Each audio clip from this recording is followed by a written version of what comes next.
Call this meeting to order. We'll have the moment of silence and the Pledge of Allegiance led by Ms. Owen. Please stand.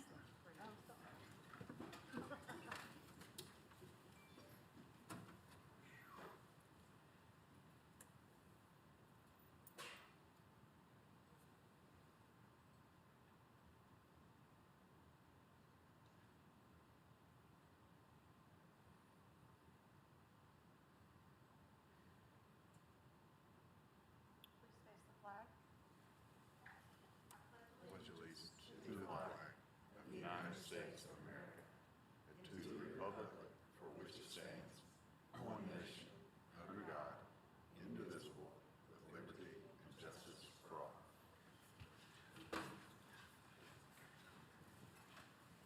Welcome to the Board of Education's April 28th called meeting regarding the Knox County Schools fiscal year 2022 budget. We appreciate everyone who's in attendance and everyone who's watching online. Just one announcement. We have a called meeting on Friday morning, April 30th at 10 a.m. in this room to consider the policies after this week's announcements by the governor and the mayor. 10 a.m. on Friday.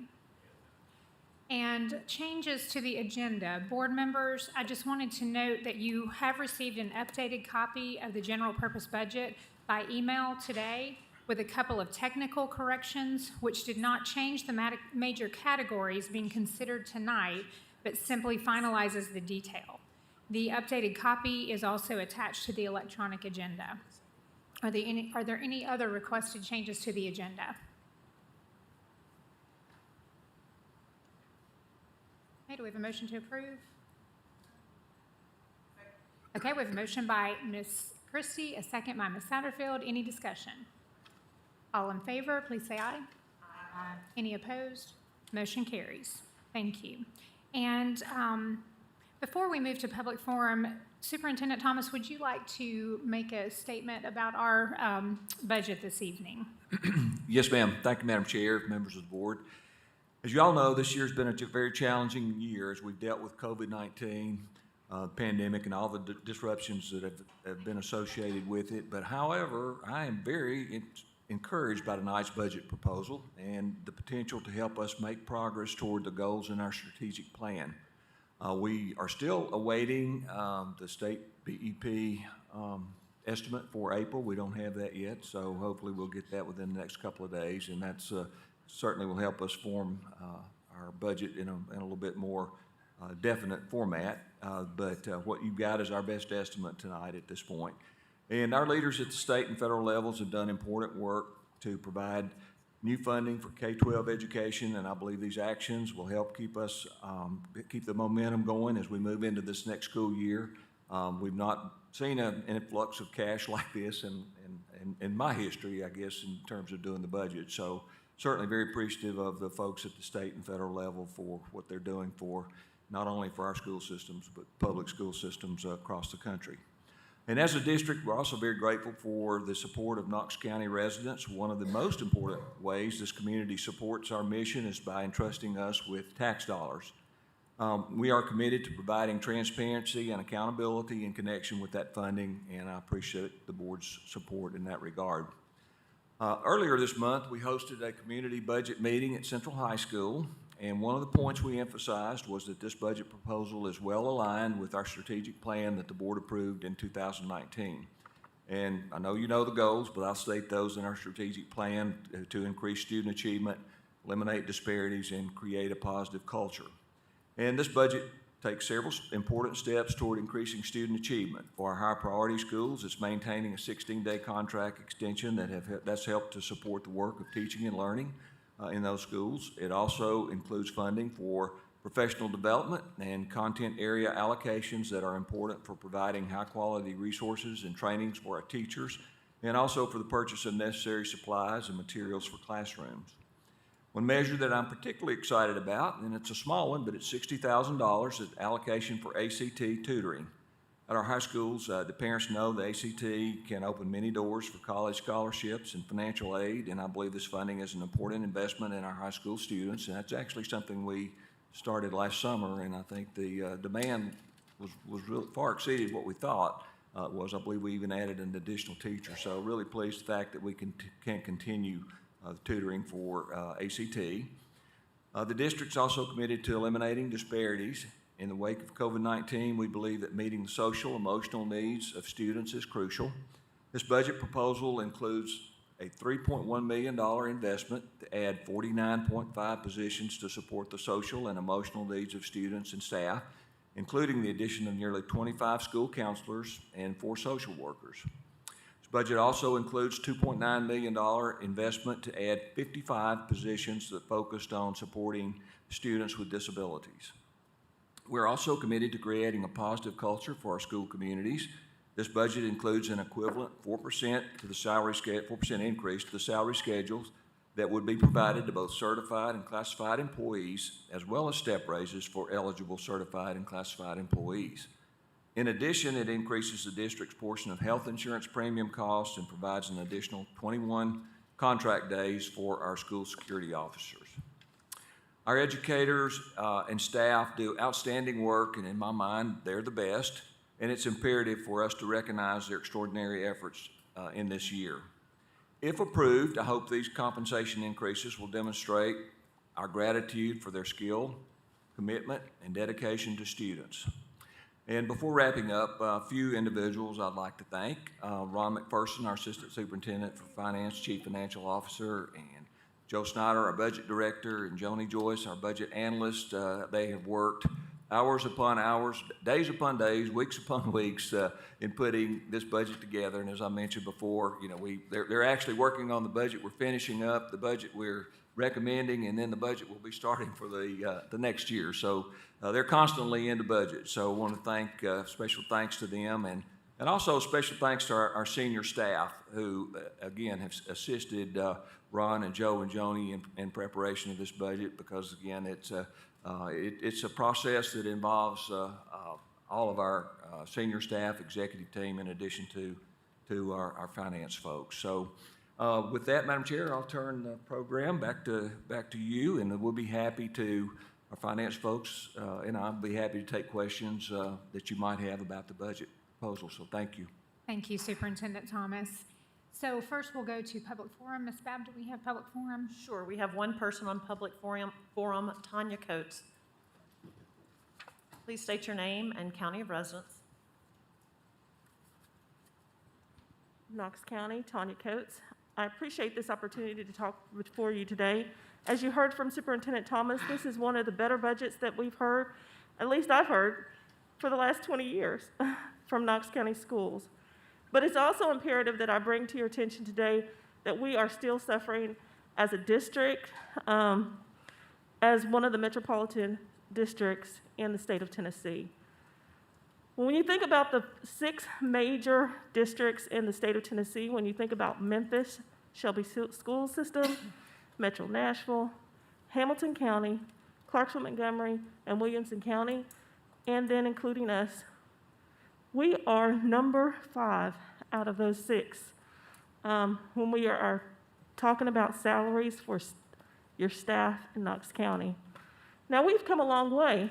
Under the administration of Superintendent Thomas, we have increased on an average of 2% every year of our staff.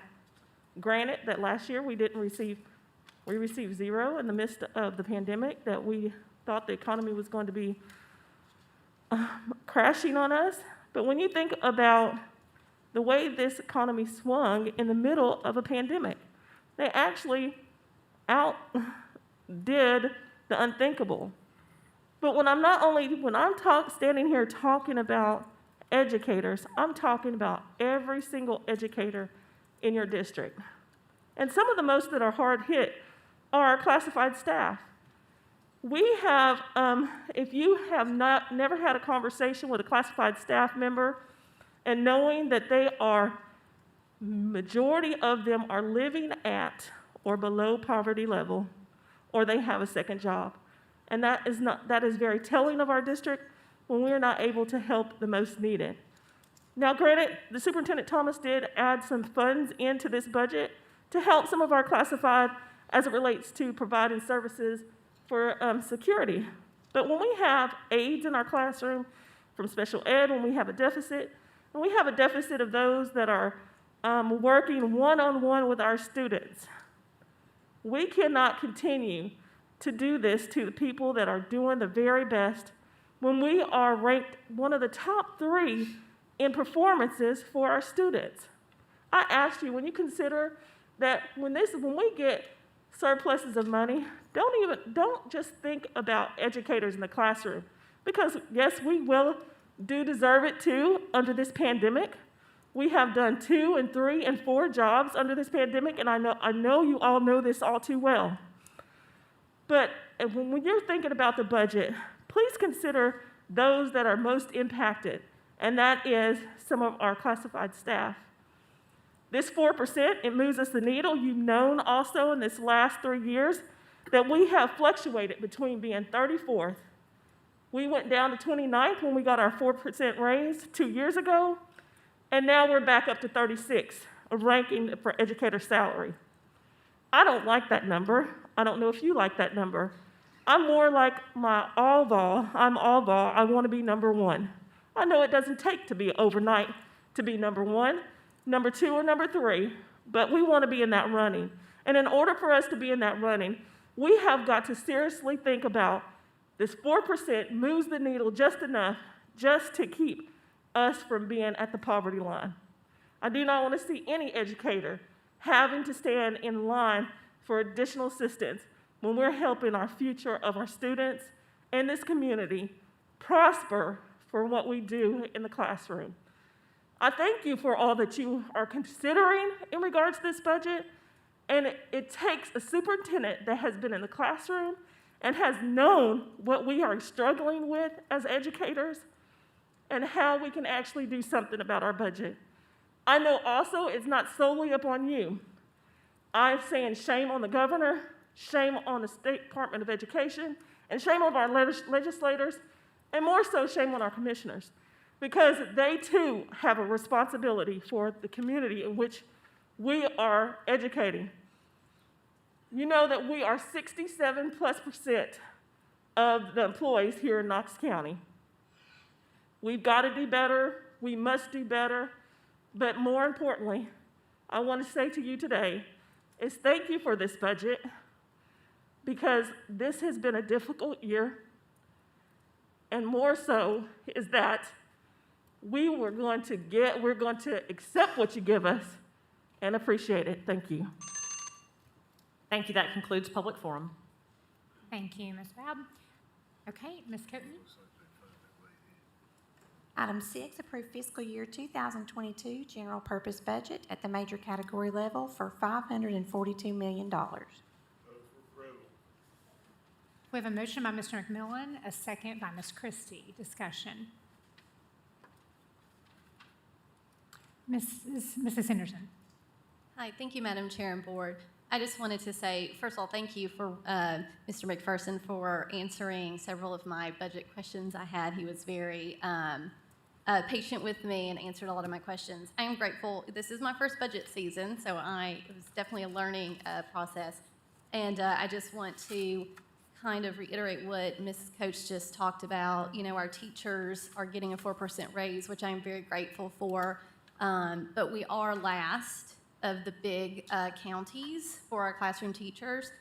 And while they are getting a 4% raise, several of the other counties are also getting a 4% raise, and it won't close that gap.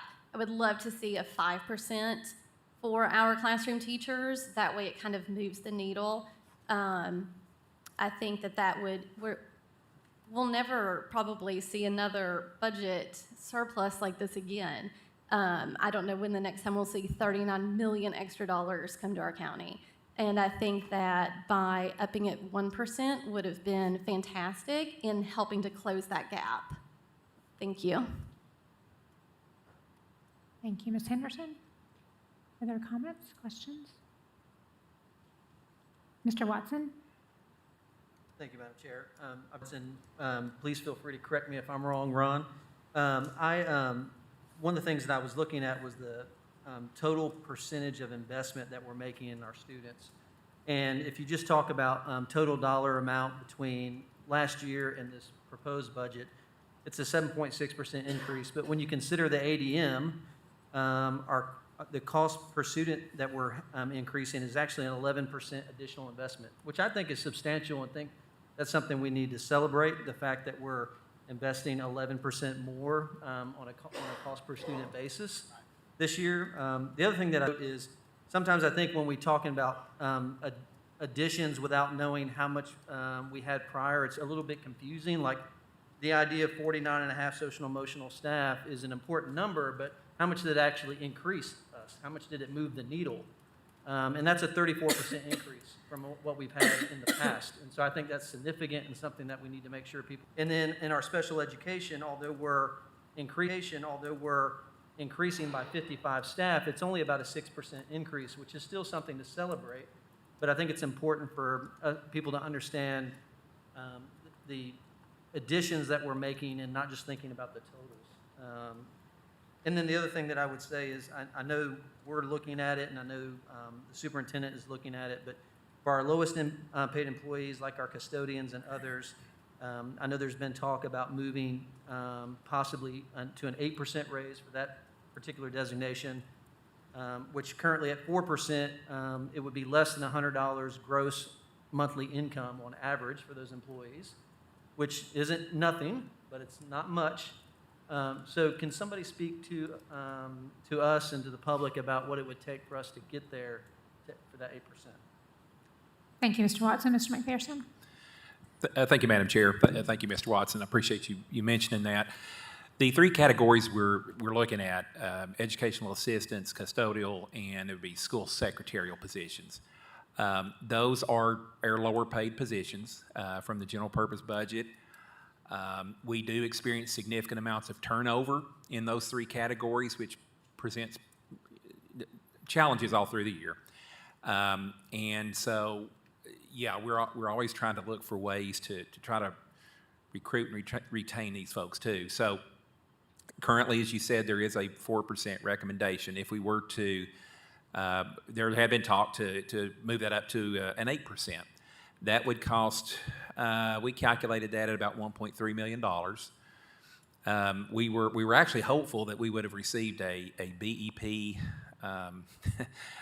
estimate by now. Typically we do. So it seems a little late from the state. And so I think Mr. Thomas, one of his priorities would be additional amount of funding from the state would up to $1.3 million.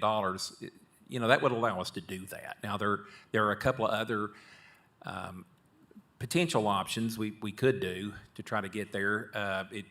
It could pose somewhat of a dilemma. You know, one of the things we could do would be, we've got $1 million set aside of uncommitted positions right now, 15 additional positions.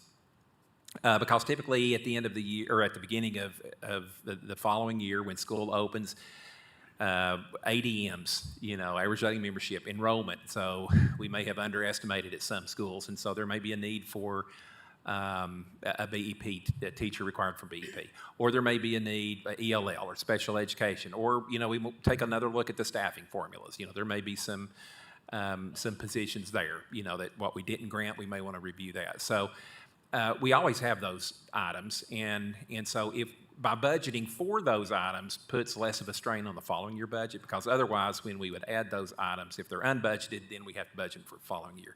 That's an option though. We could like kind of switch that and kind of keep our fingers crossed after the school year opens. We could, dependent on sales tax, we, you know, could, like the following month, when the next data point is sales tax significantly higher, it's trending in a very positive direction. Might there be some movement that we could maybe kind of tweak those numbers a little bit? We would need to speak with the county about that. That does give us a couple of options. But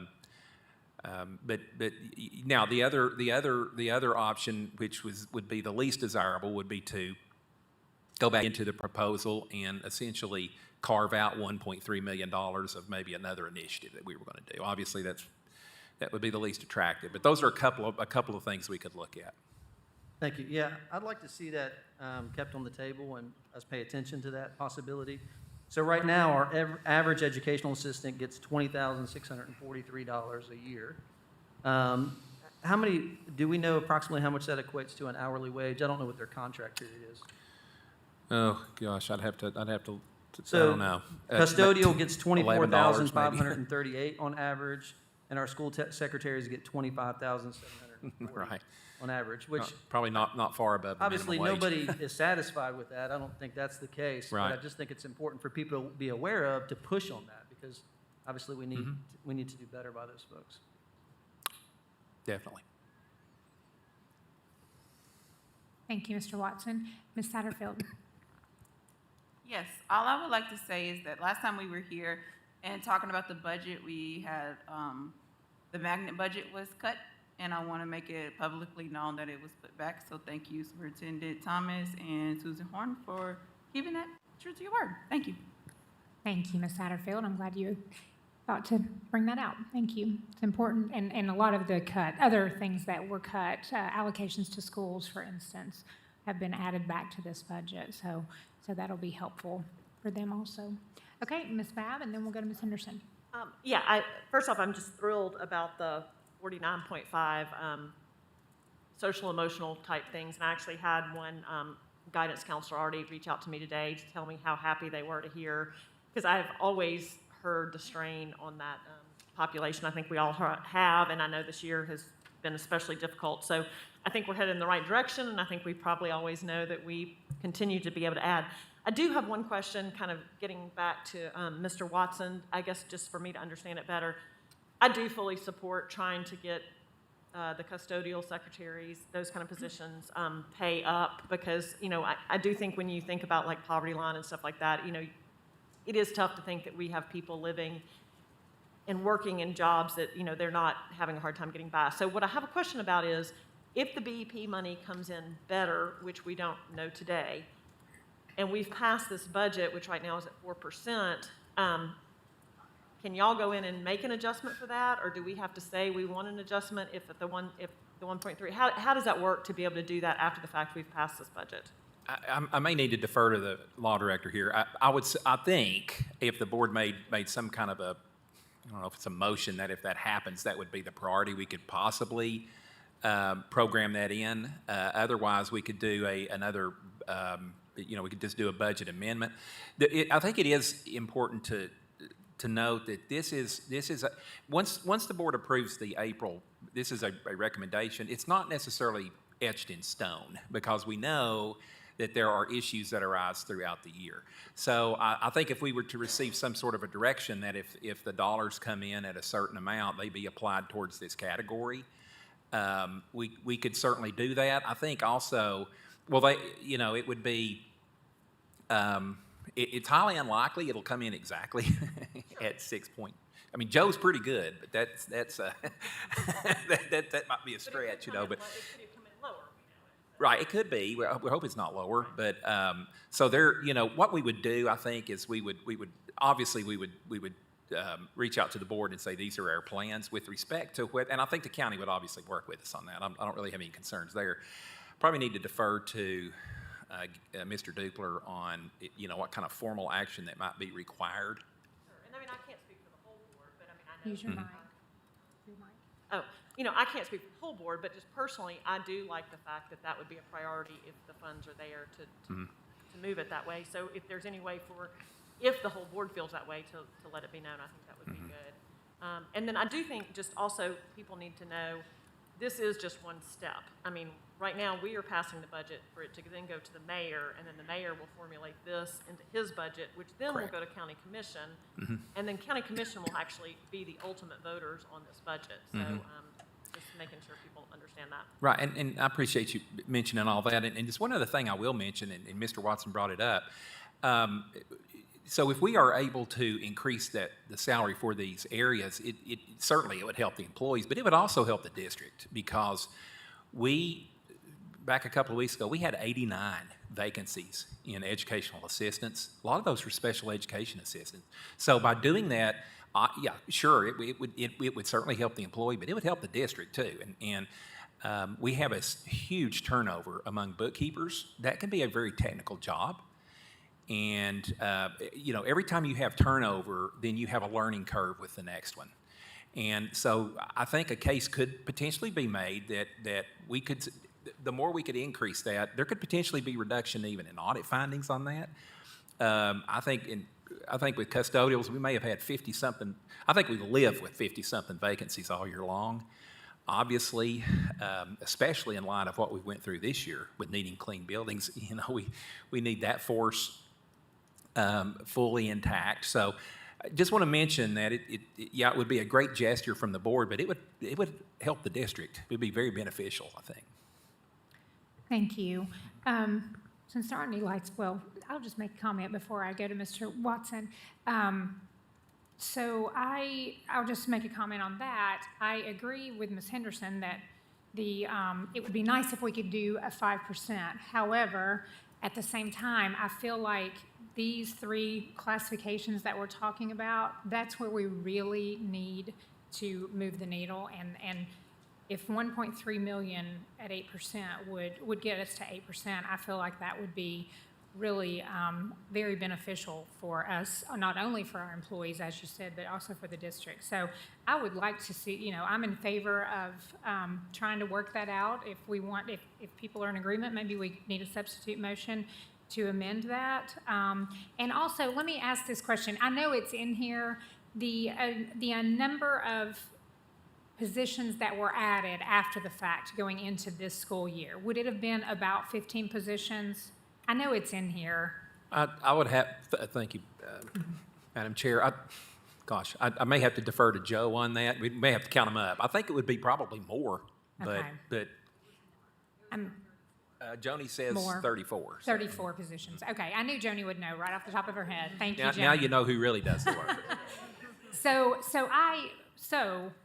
I will say, I appreciate you putting in that $1 million to reserve that funding for those 15 positions, because I think that would be great to be able to do that.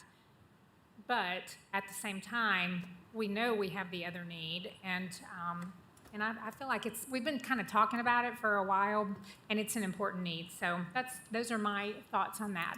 Let's go to Mr. Watson. Well, first, thank you, Madam Chair. Just, Mr. Dukler, I think Ron was actually asking how we could technically do that. Could you give a little bit of enlightenment on that? Sure, Mr. Dupler. Thank you, Mr. Watson, Madam Chair. So what's already been said is accurate. I mean, Ms. Babb was talking about the fact that as of May 1st, this has to be in the mayor's hands, and then after that, it will eventually go to county commission.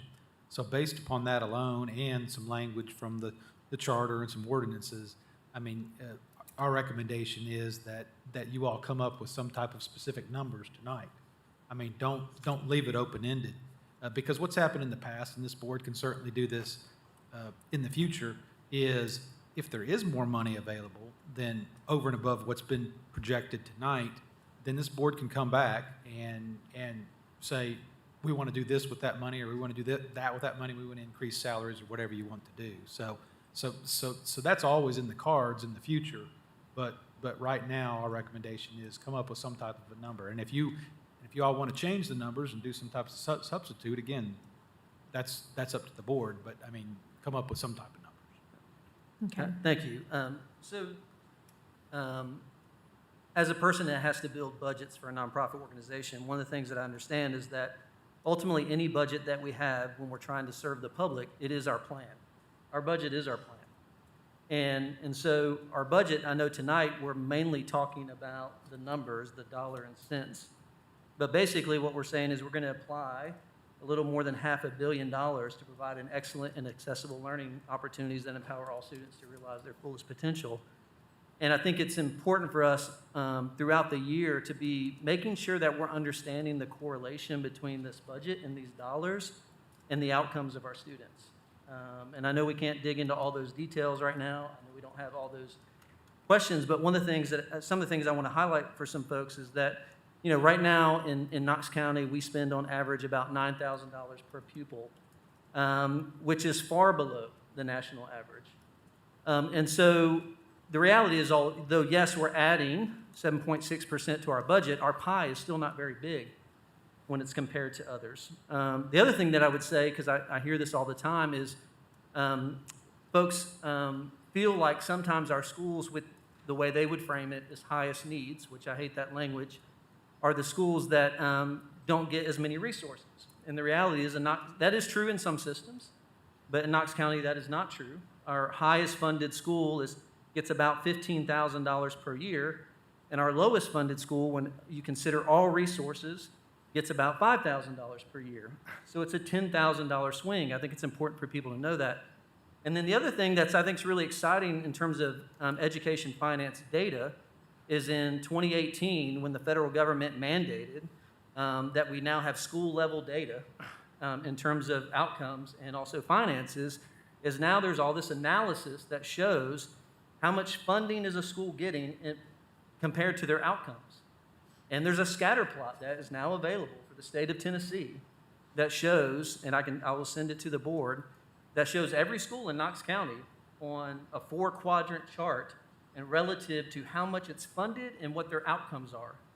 And here's the interesting thing is, you would think that the most funded would generally get the highest outcome relative to, again, their student need, so that's also considered. And the reality is that's not the case. There are schools in every quadrant. And so the ultimate question, I think, for us as a Board of Education, in addition to how we help increase the pie, which we have little local control over but can advocate for, is how are we best spending the money locally to maximize that outcome? And so those are questions that I really hope that we can dig into over this next school year is how are we allocating those funds? Because it's not just about sending more money to a particular school, because we know that doesn't necessarily equate to higher outcome. And we're already trying that in Knox County, which is good. We need to continue to do that. I think we need to differentiate resources. I think that's an equitable approach.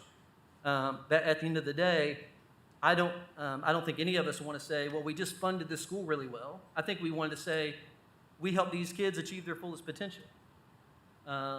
And so, again, this is my first budget process too, Ms. Henderson, and I appreciate digging into the numbers. I love numbers, and I'm looking forward to opportunities where we can more correlate the budget to our outcomes.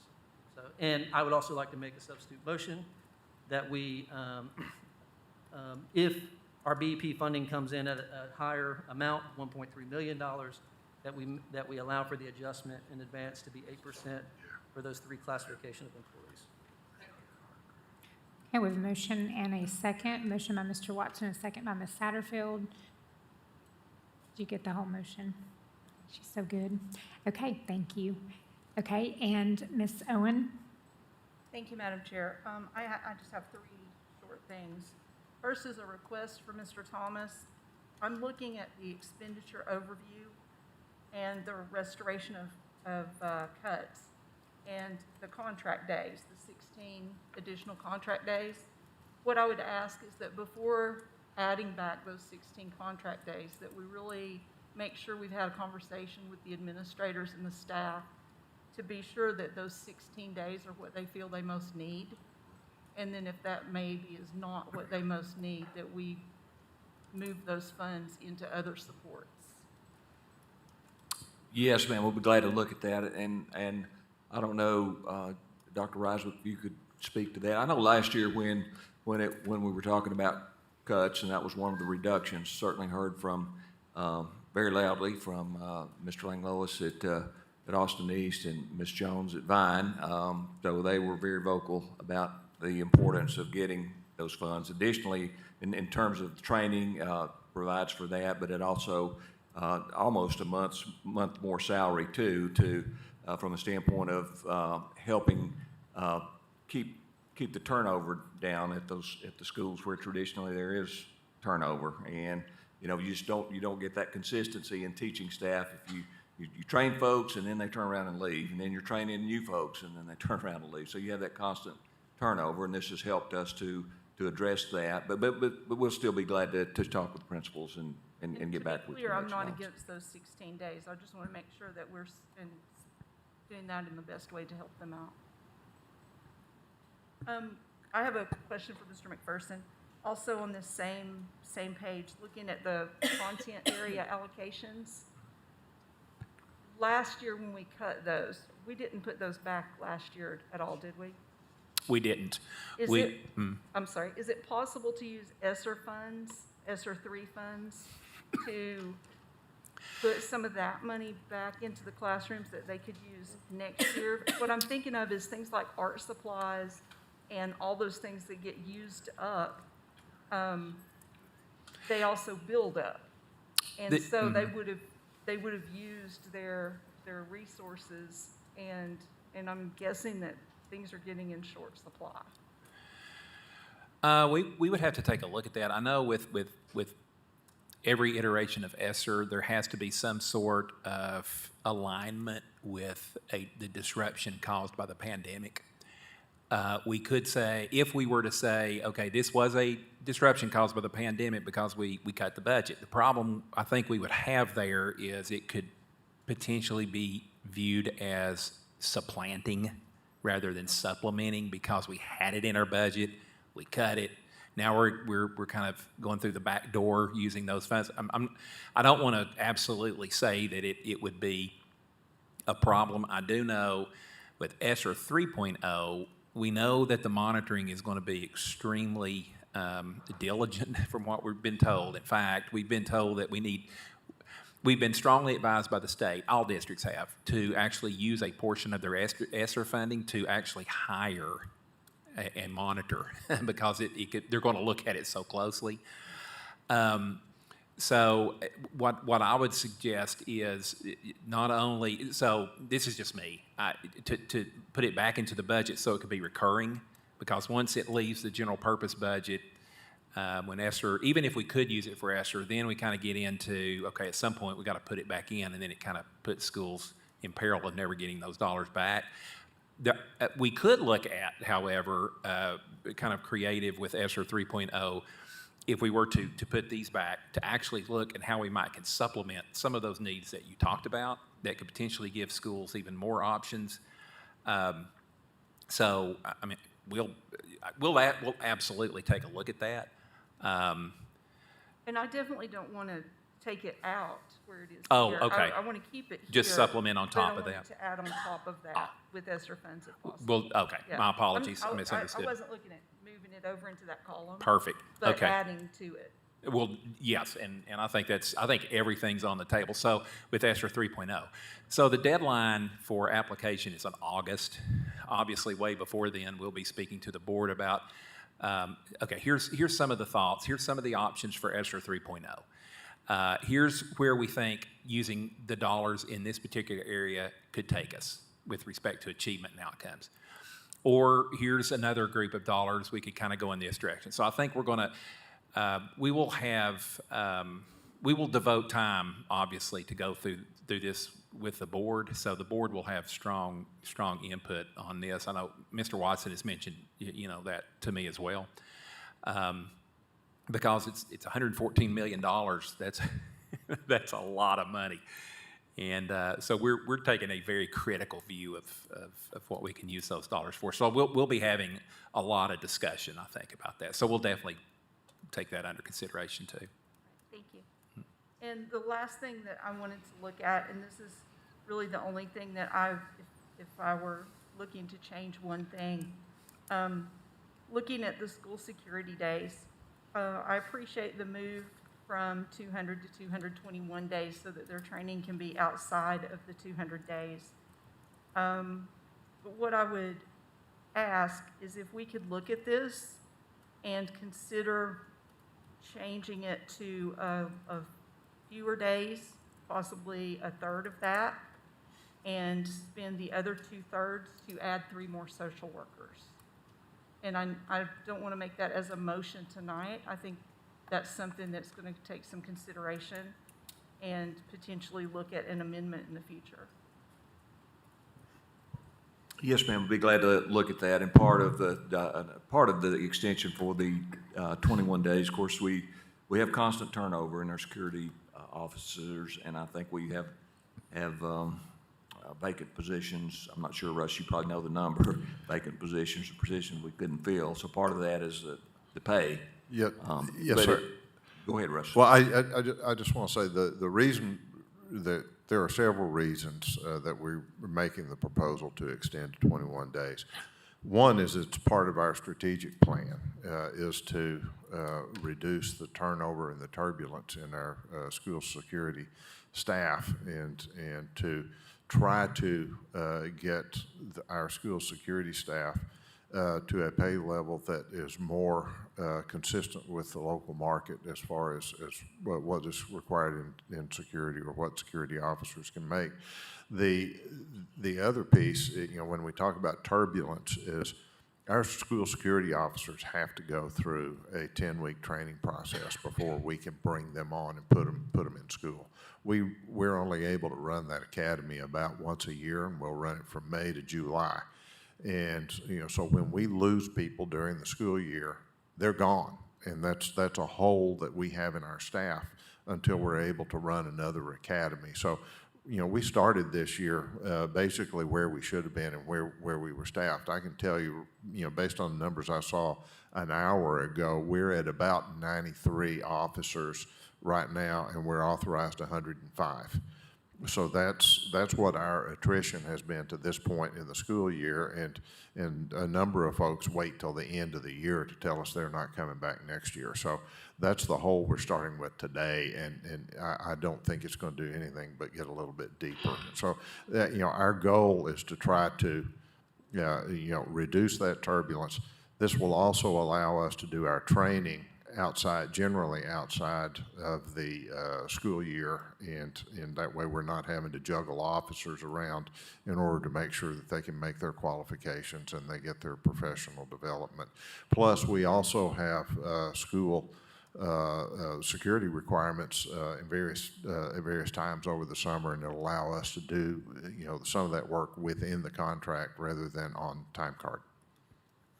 Let me just add too, we'll be glad still to put our rationale down for this and look at it, and if we can do anything different, we'll be glad to look at that, but to respond, make sure we respond to you and to the board with what you've asked. And, additional, if we want to look at some additional positions too, as we get a better handle on revenue, maybe that's an area, even if we don't make an adjustment in school security officers, maybe we could still make an adjustment in the area that you would like for us to make an adjustment in, because we do need more in terms of social workers. Thank you. The only other thing I would look at is if we have those positions that we've accounted for that we may or may not need, if we could look at moving those to social work positions in the fall, I think that would be helpful too. Thank you. Yes, ma'am. Thank you, Ms. Owen. Mr. Watson, Ms. Christie hasn't had let's go to you, Ms. Christie, because you haven't gotten to speak. I was just going to speak to the SSOs. They work really hard to develop relationships also in the schools, so when we lose them, we lose those relationships they have built. And, talking about being short now, I know that one of my officers, who's well loved by many of our students, has had to go to several different schools this semester to cover. And, I've had kids mention that to me at the high school. So that's also something that probably needs to be considered. Mm-hmm. I agree, Ms. Christie, and I appreciate you putting a measure into the plan that hopefully will make it more attractive for officers to want to stay with Knox County schools. And we'll probably need to look even next year at increasing it so that we can keep those officers. I agree. Mr. Watson? Thank you, Madam Chair. Mr. McPherson, just a quick ask, I think, related to the ESSER funds. So what I've heard from education finance folks is that in general, ESSER 3.0 provides a lot more flexibility than 2.0. I don't know exactly what that means. And what I would love to see before we get into these conversations with administration and the board is if you all, instead of us reading all the many, many, many pages of guidance, which I think we can, and I'm certainly open to doing that, but don't know that I'll understand all of it, if you can make kind of like a ESSER for dummies kind of little cheat sheet that kind of breaks down some of those big, high-level points that we need to be aware of as we're helping guide the Knox County schools in making those decisions. No, I think it's a great idea. Yeah. We'd be happy to do that. Thank you. Thank you. Other comments or questions? Okay. Ms. Coatney, can you read Mr. Watson's motion, please? To approve the fiscal year 2022 general purpose budget at the major category level for $542 million. And if BEP funding comes in at a higher point at $1.3 million, that it be applied to an 8% salary increase for teaching assistants, custodians, and school secretaries. And it was seconded by Ms. Satterfield. Thank you. So essentially, Mr. Watson, your motion then leaves the $1 million that's set aside for non-committed positions. It leaves that in the plan, and the raise for those employees would go to 8% only if it comes in at above the 6.3 or whatever the BEP funding dollar amount was. Is that correct? Is that your intention? That's correct. I know we don't know what the future is, but I'm kind of, I'm not a gambler, but I'm kind of riding that this thing's going to continue to go a little bit better than what we had hoped. And I don't have the history on this, but I would assume there's always positions that we've just got to fill. And I think to take that money away when I think it might pinch something else that we don't want to pinch, so. Okay, thank you. Okay, any questions on that? Okay, do we want to do a roll call vote, Ms. Coatney? Ms. Satterfield? Yes. Ms. Owen? Yes. Mr. Watson? Yes. Ms. Babb? Yes. Ms. Henderson? Ms. Bounds? Yes. Mr. McMillan? Yes. Ms. Christie? Ms. Horn? Yes. It's 9 yes votes. Okay, and motion carries. Thank you, board members. Thank you again to the staff, Joe and Joni and Ron. Thank you for all your hard work. I know you put hours and hours and hours into preparing all of this and staying on top of it throughout the year. So thank you very much for your efforts, and thank you, Superintendent Thomas. This has been a very pleasant budget experience, which is very nice. So, so Betsy and Daniel, you guys had a good first one. I don't know if you know how happy you should be, but it's a nice thing. So we've had some rough conversations in the past. So that's our agenda. So we'll move to board forum. If anybody has any comments for board. Oh, I'm sorry. Oh, you know what? I totally forgot, Ms. Coatney. I'm so sorry. We do. Nutrition and capital.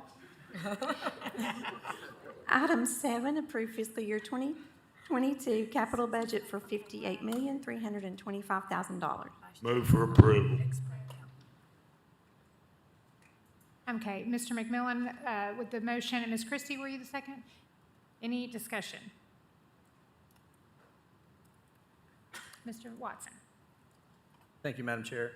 Mr. Oaks, this is just clarification. I know in our budget meeting, and for those who don't know, like 10 of the staff meet with each individual board member for a lot of time. So again, I just want to say thanks again for all the meetings and the answering of questions. I know when we had our meeting, you had some thoughts and discussion possibly about potentially applying some funds to build an additional school in the future out of ESSER funds. Is this capital plan assuming we're going to do that? No, this capital plan is built based on using, the state and local dollars that we receive, and is built on basically using municipal bonds or debt in order for those projects.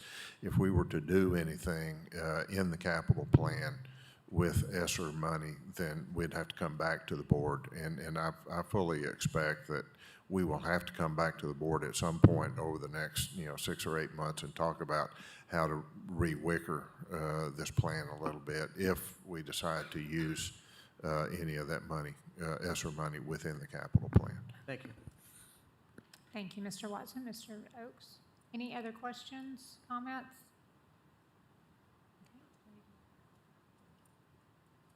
Okay, all in favor?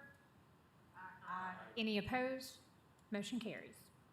Item 8, approve the fiscal year 2022 school nutrition fund budget at the major category level for $27,360,000. We have a motion by Ms. Owen, a second by Ms. Christie, I believe. Is that correct? Any questions, comments? Okay, all in favor? Aye. Any opposed? Motion carries. And that is the end of our agenda. Please forgive me. Okay, now we'll move to board forum. Any comments for board forum? Ms. Henderson? Thank you, Madam Chair and Board. I just wanted to say again, thank you for Ron and the staff for helping us through this budget process. One thing, because everything to me is kind of a learning process, and I do know that there is a budget committee that is made up of staff, and I do know that we have committees, like a naming committee and other sorts of committees that also are board members and staff, and I didn't know, maybe this is a question, I don't know if I'm just trying to make this a statement, but I don't know if there was ever a committee, a budget committee, that was made up of board members. I know that we received this packet on Friday, and I would love to have had a little bit more time to go over it, and I didn't know if that was ever in consideration, a committee made up of board and staff members, since this is such a huge part of our job. Thank you. Any comments on that?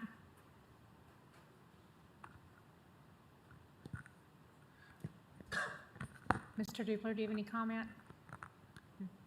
No? That's okay.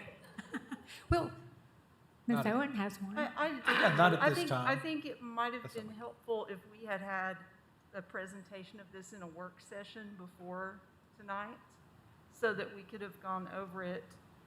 And I think as a board, I think we have confused our staff possibly, because we've told them we don't want a bunch of great big PowerPoint presentations. And if Ms. Bounds will correct me if I'm saying this wrong, because this started many years ago, when we were saying, it's PowerPoints, and all these huge, long presentations. It's not that we don't want to see long presentations. It was the presentations that were happening around 2010, 2011, those kinds of things that were almost seemed to the public to be for the purpose of making people not want to attend the meetings.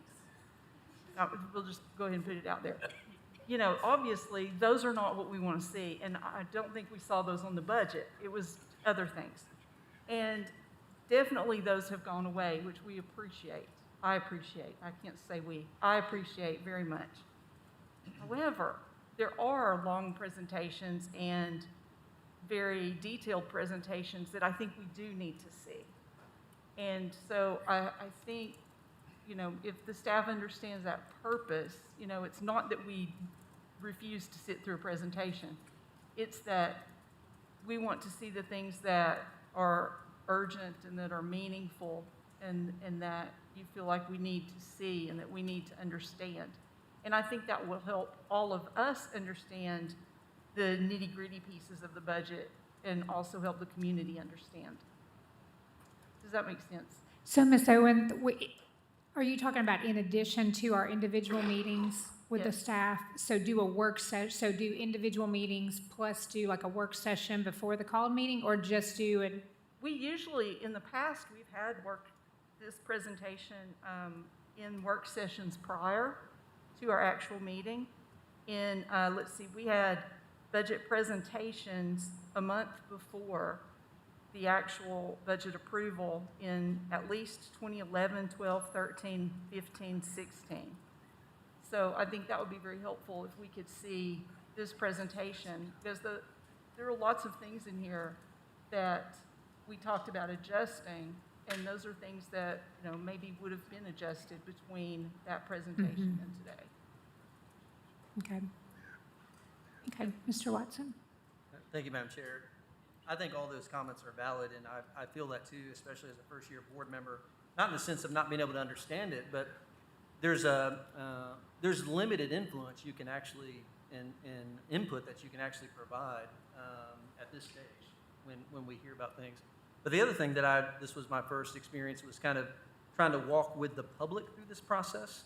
And I think we all have to admit that when we have a budget meeting just 2 weeks ago, or whenever that was, I mean, there's a lot of things that have happened since then, there's relatively little to no direct impact the public can make on the budget at that point. I mean, it's just, and so what it ends up becoming is, and I don't think this is intentional, it ends up becoming us as a system elevating our priorities to the public. And in some ways, I think that's backwards. And what I would love to see, and this has been pointed out several times in this meeting, is that Joe and Joni and many others work on this budget all year round. I would love to see 6 months prior to this presentation, a public meeting on the budget, where obviously we don't know all the revenue projections at that point and all those types of things, but the sole purpose of that public meeting was to be able to elevate the public's priorities and say, as you're working over the next 6 months and as you're getting revenue perspective and projections, that you can take into consideration some of what we're saying as public. And I think one of the reasons we have so little participation in our public budget meetings is because honestly, I feel like the public feels like they have no power in that space. And I get that. I was there even as a board member and felt like at that stage, I couldn't speak meaningfully into the process. And again, I'm not faulting any person on that. I just think, I think all too often we want to get more of our numbers exact before we present and say, here's what we're thinking. And what I would like to do is shift the priority and say, let's elevate the public's priorities 6 months in advance. And that way we can hear those and be attuned to those prior to actually setting out the priorities for the district. Thank you. Thank you, Mr. Watson. I'm thinking about we did a lot of strategic plan meetings and took in public feedback then, and our budget is to support that plan, that strategic plan that we have in place, which did involve a lot of community meetings. So just to kind of raise that, because that's, there was definitely a lot of public input in that. So. I'm sorry, it felt like you were directing that to my response, and so I wanted to give Sure. response back to that. Thank you. And I agree with that, and I think that's really positive and something we need to keep doing whenever we enter into formal strategic planning processes. But we also know, and we've seen it this year in this budget increased by $30-something million. Now, we didn't know that 6 months ago. But I still think the public, year to year, should have an opportunity to elevate their priorities in addition to every 5 years when we develop the strategic plan. Thank you, Mr. Watson. I'm not sure whose light was on first. I think Ms. Babb. Yeah, I would just like to make a suggestion maybe off of what Mr. Watson said. I got to attend the meeting last night and was lucky enough to be in the academic session, which actually had great discussion. I was thrilled that I picked that one to go to, and in it we really did ask for feedback, and it was a discussion instead of a presentation. And I think maybe that's a little bit where Mr. Watson's going, is almost a have us talk about our priorities, blah, blah, blah, and then have some maybe breakout sessions where really community members that really are wanting to engage and want to talk about it could feel like they can actually have a dialogue with us rather than just be presented to. I don't know if that might be sort of touching on it, but I have to say, I was very impressed with the session I got to be in last night that was actually led by Shannon Jackson, and it was great, and I learned so much about what we're doing academically. Great, good. Ms. Henderson. Thank you, Madam Chair and Board. I just wanted to follow up, and I agree with Mr. Watson completely. I think that having meaningful discussions year-round is beneficial. I'll put in perspective of PTO days, since that's relative to what I was doing before this. When you'd have people come to the PTO meetings, but the decisions were already made. Here's the budget, here's who's going to be your new executive board, and that's it. And there wasn't a meaningful conversation. And so then we started doing coffee chats, roundtables with the community, with the business leaders, with the parents, with all the stakeholders of the school. And then it transformed into something totally different. And it became a completely different conversation. And then everyone took ownership of that school support organization. So I completely agree, I think. And this is $500 million. This is everybody's community, everybody's money. And I think we do need to have year-round those meaningful discussions. Yeah, great suggestions. Maybe we'll go back, maybe Ms. Kelly can take a note. We'll go back and look at the calendar and see what the best timing would be for the finance team to affect that, and also just to get, to see where it would flow with the rest of the calendar. Be good. Okay, thank you. Ms. Christie? Yeah, I just, one comment or question, just because I like to hear Mr. McPherson say this. So, can you tell us what our monthly payroll is? Because I always hear, oh, well, the school system gets all this money. And a lot of times when I repeat that number to people, it is shocking to them, so. I'm doing this off of,